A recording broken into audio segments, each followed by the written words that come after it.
পৰা পুলিচৰ দৌৰা আৰম্ভ হ'ব। ছেপ্টেম্বৰত এডিআৰই 2 অক্টোবৰৰ পৰা পুলিচৰ দৌৰা আৰম্ভ হ'ব।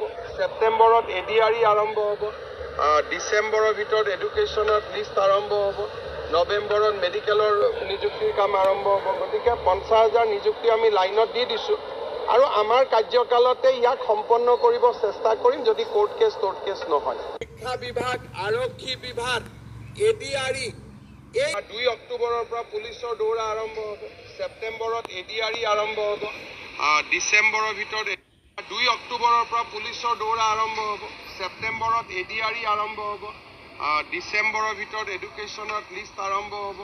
নৱেম্বৰত মেডিকেলৰ নিযুক্তিৰ কাম আৰম্ভ হ'ব। গতিকে 50,000 নিযুক্তি আমি লাইনত দি দিছোঁ আৰু আমাৰ কাৰ্যকালতে ইয়াক সম্পন্ন কৰিব চেষ্টা কৰিম যদি কোৰ্ট কেছ নহয়।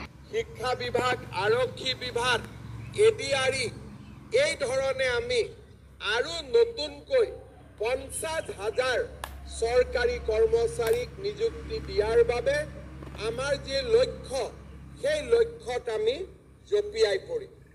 অসমৰ জাতীয় জীৱনত এনে সুন্দৰ 5টা বছৰ কেতিয়াও আমি দেখা পোৱা নাছিলোঁ, যিটো 5টা বছৰত এটকাও ঘোষ নিদিয়াকৈ চৰকাৰী চাকৰি পোৱা এটা ডাঙৰ মাইলৰ খুঁটি আমি অসমৰ জাতীয় জীৱনত স্থাপন কৰিবলৈ সক্ষম হ'লোঁ। 2 অক্টোবৰৰ পৰা পুলিচৰ দৌৰা আৰম্ভ হ'ব।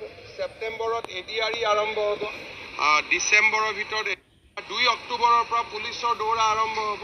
ছেপ্টেম্বৰত এডিআৰই আৰম্ভ হ'ব। ডিচেম্বৰৰ ভিতৰত এডুকেশ্যনত লিষ্ট আৰম্ভ হ'ব। নৱেম্বৰত মেডিকেলৰ নিযুক্তিৰ কাম আৰম্ভ হ'ব। গতিকে 50,000 নিযুক্তি আমি লাইনত দি দিছোঁ আৰু আমাৰ কাৰ্যকালতে ইয়াক সম্পন্ন কৰিব চেষ্টা কৰিম যদি কোৰ্ট কেছ